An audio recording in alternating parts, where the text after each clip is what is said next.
Merci de recevoir l'émission Téléjeunes. D'où est venue l'idée de créer cette cérémonie de remise des trophées? Est-ce le besoin de fédérer tous les États francophones ou bien il y a des valeurs plus nobles?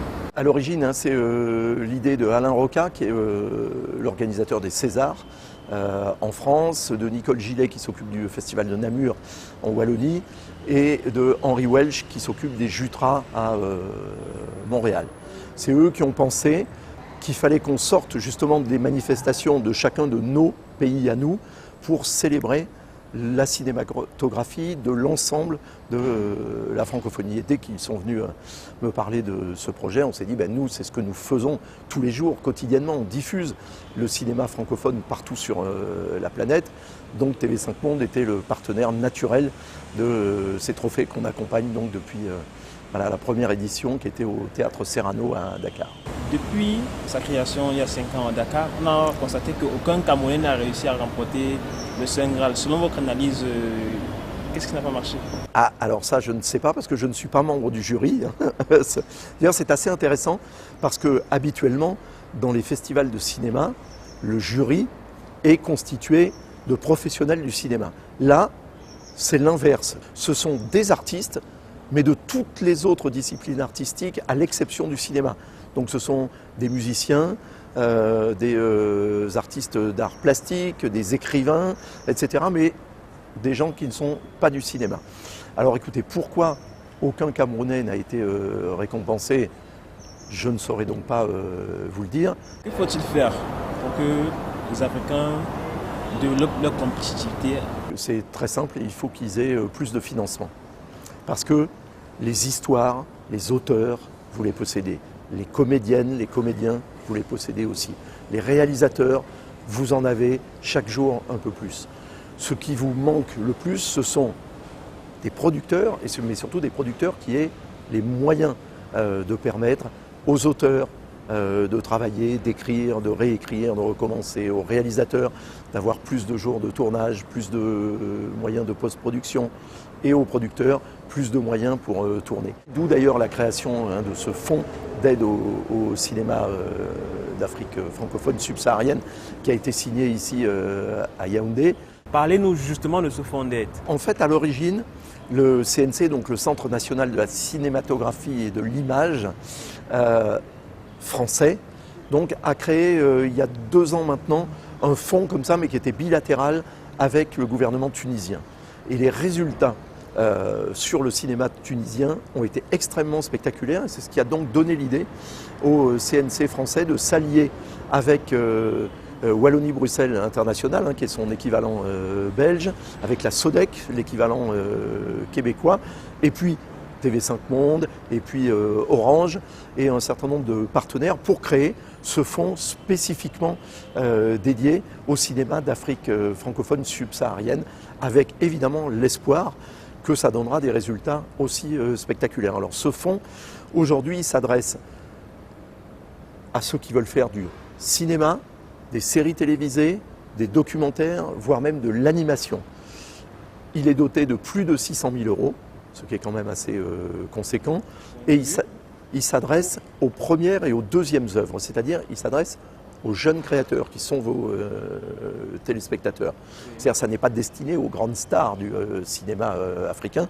Et par ailleurs, donc TV5 Monde s'est engagé à diffuser sur notre chaîne TV5 Monde Afrique, mais pas seulement, puisque nous avons 9 chaînes généralistes partout sur la planète, à diffuser et évidemment à cofinancer 75% des œuvres qui seront financées par ce fonds. Rien n'interdit que des films soutenus par ce fonds soient en anglais, ou soient en arabe, ou soient en bambara, en yoruba, dans toutes les langues nationales africaines.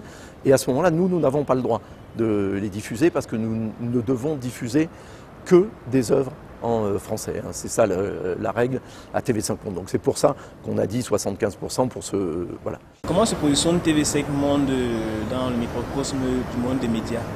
Alors, nous, on est une chaîne d'abord internationale, planétaire, on est la chaîne de la francophonie. On diffuse tous nos programmes en français, ils sont sous-titrés en 14 langues, dont notamment ici au Cameroun le français, d'une part, l'anglais aussi. Nous, on est une chaîne qui sommes à la fois multilatérale, c'est-à-dire on n'est pas la voix ni de la France, ni de la Belgique, ni du Canada, mais de l'ensemble des pays qui nous financent, auxquels il faut ajouter la Suisse, et aussi de l'ensemble de la francophonie d'une part. Et d'autre part, on est un diffuseur culturel, c'est-à-dire qu'on n'est pas une chaîne d'infos, ou une chaîne de sport, ou une chaîne de musique, ou une chaîne de séries, on est une chaîne généraliste. À quand une chaîne TV5 consacrée aux adolescents? Alors ça, c'est très très compliqué. Les ados, c'est la population la plus difficile, d'abord parce qu'ils changent très très vite, hein. Puis on est ado à partir de 14 ans à peu près, et on le reste jusqu'à, on ne sait pas trop, hein. Il y en a, vous savez, nous on a lancé ici en Afrique il y a 18 mois maintenant une chaîne ludo-éducative pour les 4-13 ans, d'accord, qui diffuse donc beaucoup d'animations, de dessins animés, des programmes pour la jeunesse, etc. Mais c'est ici, à Yaoundé, on était là au mois de juillet dernier pour le festival Écran Noir, et on avait tenu d'ailleurs ici au Hilton une grande conférence de presse, et plusieurs de vos confrères qui étaient là sont venus nous voir en disant « Non mais moi j'adore regarder votre chaîne TV5 Monde parce que j'adore regarder les dessins animés avant d'aller au boulot, ça me donne la pêche, ça me met de bonne humeur. » Donc vous voyez, il n'y a pas d'âge limite pour regarder TV5 Monde. Mais les adolescents, c'est très difficile parce que c'est une population qui est très particulière, d'abord qui est changeante en permanence, qui peut regarder souvent avec un peu de régression et avec plaisir les dessins animés qu'ils regardaient quand ils étaient un peu plus jeunes, et par ailleurs qui regardent beaucoup les chaînes adultes, parce qu'on est adolescent mais on est déjà dans le monde des adultes, donc ils regardent évidemment chez nous la Ligue 1 de football, mais ils regardent le Journal Afrique, mais ils regardent les films de cinéma, etc. aussi. Donc cibler une chaîne pour les adolescents à la télévision, je pense que c'est ce qu'il y a de plus difficile au monde. Quel regard jetez-vous sur les émissions comme Téléjeunes? Moi, je suis jeune et j'ai beaucoup plus de 35 ans, je peux vous dire, donc je suis très en faveur de ce genre de programme. Voilà ce que je peux vous en dire. Vous savez, c'est très compliqué, et puis en plus, c'est vraiment très changeant en fonction des différents pays. Vous voyez ce que je veux dire, avoir 35 ans au Cameroun, je pense que ce n'est pas la même chose qu'avoir 35 ans au Canada. Donc vous voyez, c'est très difficile d'aller savoir où se situe la jeunesse. En fait, vous savez, ce qui est... alors je ne sais pas si c'est une bonne ou une mauvaise chose, moi je trouve que c'est une bonne chose. Je pense que nous sommes, la génération, ma génération, on est la première génération où on mourra en étant toujours jeune dans nos têtes. Peut-être que vos aînés, à vous, ici au Cameroun, trouvent que ce n'est pas très raisonnable, parce qu'eux, ils incarnent la sagesse, etc. Mais voilà, on va dire nous... Voilà, exactement, et puis le respect qu'on leur doit. Aussi, ça c'est quelque chose qu'on a perdu, nous, en France, en Belgique et au Nord. Alors c'est un des inconvénients de cette jeunesse éternelle. Quel message pouvez-vous transmettre aux gens qui vous regardent? Vous n'êtes pas seulement l'avenir, vous les Camerounais et vous les Africains, vous êtes déjà le présent. Croyez en vous, je sais que vous le faites. Soyez fiers de qui vous êtes, n'écoutez pas les autres, n'écoutez que vous-même et votre voix intérieure et vos aînés. C'est eux qui ont la sagesse. On a besoin de vous, on a besoin de votre sagesse, on a besoin du recul aussi que vous avez par rapport à la vie, et puis on a besoin de votre créativité, vos idées, etc. Vous savez, on est dans un monde maintenant où il n'y a plus de centre.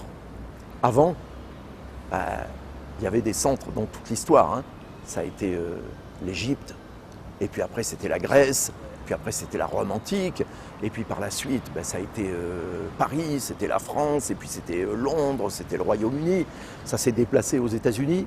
Maintenant, depuis le monde numérique, donc depuis 20 ans, maintenant il n'y a plus de centre.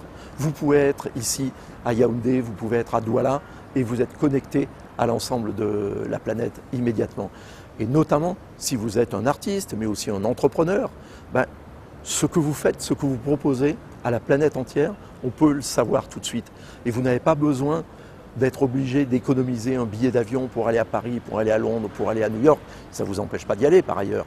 Mais vous n'avez pas besoin de ça pour faire connaître votre création, pour faire connaître qui vous êtes et ce que vous êtes. Monsieur le directeur général de TV5 Monde, nous vous remercions pour l'honneur que vous nous avez fait en nous accordant cet entretien. Merci beaucoup à vous. Merci. Merci et longue vie à votre émission et à la CRTV. Pour Télé Jeune, je suis William Biapa.